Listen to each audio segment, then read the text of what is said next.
It was quiet for the next few miles until they neared the HU Hall in downtown Detroit. The building looked like a fortress, and the security check to get in was worse than any airport. Once inside the main lobby, Miss Woods guided Joseph and his luggage through the corridors. Joseph expected to see heroes. Instead, he saw a few people that didn't look like heroes. "Who are these people, and where are the superheroes?" he asked. "Let's find out," she said as she approached a man dressed in a suit. "Where is everyone? Why do I only see reps and techs?" "Kodiak is here talking to the team. He was in the auditorium, but he should be finishing by now," the man said and continued walking. "What are reps and techs?" Joseph asked her. She took him by the hand as she started walking quicker with him. Reps are representatives, like me, who do most of the administrative and public work. Techs are technicians who keep all mechanical and technological gear working. Sometimes they work security. "Come quickly, we may still see him." "Who?" "Kodiak. He was the hitter on the first team of 6. He's a legend," she said, walking quicker. Suddenly, there was a thick crowd of people coming at them. Miss Woods steered the two of them to the wall and let the brunt of the crowd pass. "We may be too late." They continued to move forward as the crowded hallway became passable. Inside the auditorium, there was a crowd of about 60 people, some dressed in suits, some wearing uniforms, and a few wearing costumes. They were all gathered around a huge man. He stood a foot taller than the crowd.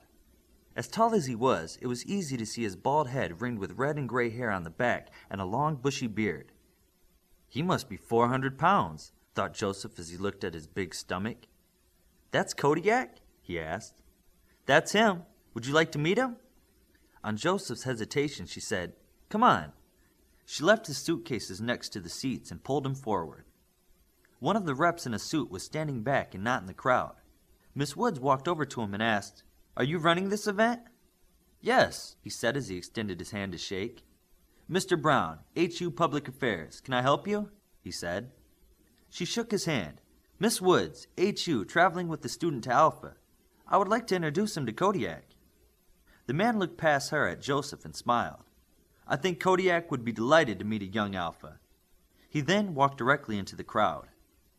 Joseph looked nervously at Miss Woods. "I didn't ask to meet anyone." "No, but you can't be a wallflower and an Alpha. Just be yourself," she said, a little nervous herself. The crowd parted as the big man called Kodiak moved toward them. He moved confidently, dressed more like a biker in leathers than a superhero. "Is this the young man going to Alpha?" He spoke at Joseph with a deep, gruff voice and the confidence of a rock star. Joseph thought quickly to himself, "How do I act? What do I say?" The only thought that came to his mind was what his father said about self-worth and perception. Joseph extended his hand in a handshake to the man towering over him. "Yes, my name's Joseph. I'm pleased to meet you." "My name is Kodiak. I'm pleased to meet you too. What's your handle, Joseph?" Joseph looked perplexed and shot an ignorant glance at Miss Woods. "He doesn't have a handle. His invitation to Alpha came suddenly, only 4 days ago," she said. "Huh. Well, do I know your parents then, Joseph?" Kodiak asked, this time in a slight Canadian accent. Miss Woods tried to answer for him again, but he interrupted her. "No, my parents aren't heroes. Both of them are near misses." Kodiak looked at him now with much more discerning eyes. "How old are you, Joseph?" "I'll be 12 in January."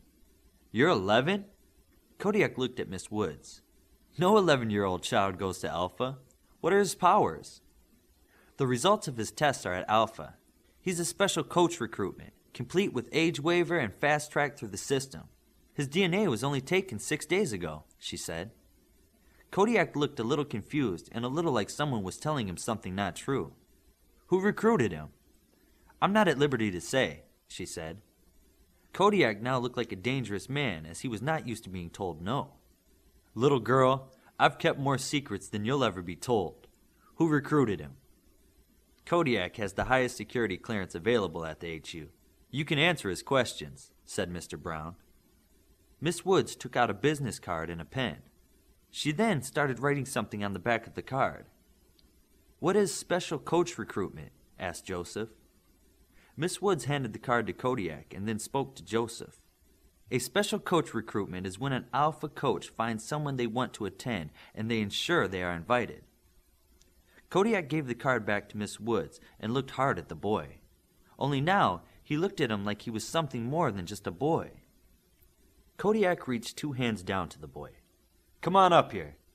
Joseph reached his hands up to the big man and was quickly scooped up and found himself seated on Kodiak's forearm, looking him in the eye. "Do you know what your powers are?" "I transformed a local art fair into steel, the parking lot, and the dirt about 100 feet deep. That's the only time I ever did anything." "Did you mean to do that?" "I didn't even know I could do that." Kodiak smiled at him warmly. "I think I understand now," he said softly to Joseph. He then said loudly, "Mr. Brown, please let everyone know I will be back here after I accompany our young alpha to the ports." With that, Kodiak started walking out of the auditorium, carrying Joseph on his arm. Miss Woods grinned wide and followed with suitcases in tow. "Do you mind if an old veteran named Kodiak gives you some words of wisdom to live by?" the older hero said in more of a grandfatherly voice. Joseph giggled inside at the voice, the ride, and the way he walked that made everyone get out of their way. "No, I wouldn't mind. Going to Alpha is a lot like wrestling a grizzly bear. Ask me why," Kodiak said. "Why?" "Because it's scary, it's tough, it's going to hurt, they smell, and you're bound to regret it at some point. But when you're done and it's over, nobody will ever look at you the same. 'Cause hey, who wants to mess with the guy who wrestles grizzly bears?" Joseph laughed, not because the joke was that funny, but because of the delivery. That, and he needed to laugh. He made up his mind. He liked this big man called Kodiak. "Now, you need to get yourself a good handle. Years ago on the first team of 6, some of us were the first ones to have modern handles. One-word names you could say quickly in battle. When I was a kid, it was always the amazing Mr. So-and-so or the mysterious kid whoever from wherever. Now, heroes try to keep their handles simple, like a word that says something about them or their powers. When your power went off, you changed something to metal, right? Yeah, into steel. Well, if you don't have a handle, I'll tell you how we used to give names to our apprentices before we had the academies. But if I let you in on this piece of sacred superhero knowledge, you have to promise to abide by the name-choosing process. Agreed?" Joseph watched Miss Woods talk to some guard in front of an elevator. "Agreed." "Okay then, here's how it works. I pick a name for you, and you have to keep it until someone else picks a name for you that you like more. So you only have names someone else picks to choose from. Are you ready?" "I get to pick the name I like best, right?" "Yup, and your name is..." There was a long pause. "Midas." "Midas? Why Midas? He turned things into gold, didn't he?" "I never said you get to question the name," the big man said loudly with a tough smile. "You're Midas until someone gives you a better name.